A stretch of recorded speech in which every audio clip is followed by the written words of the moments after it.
Okay, if you are watching this, congratulations. You have gotten to the part of this project where you get to make a quilt, which is pretty awesome.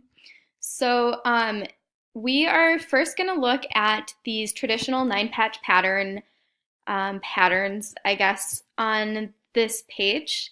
And similar to Grandmother's Fan and the Monkey's Wrench, these patterns are patterns that happen across cultures. And so the first thing that I want you to do is turn and talk with a partner. You can pause the video to talk and talk about why you think these patterns have the names that they do. How did they get their names? For example, why is the Ohio Star called the Ohio Star? So I want you to pause this and turn and talk with a partner.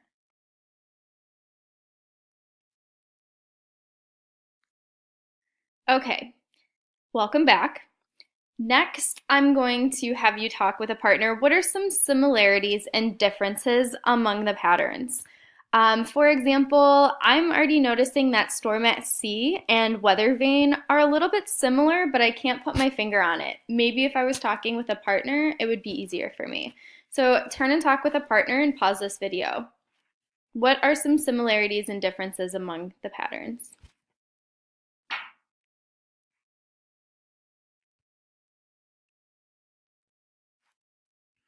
Okay, welcome back. And our last question is how many lines of symmetry does each pattern have?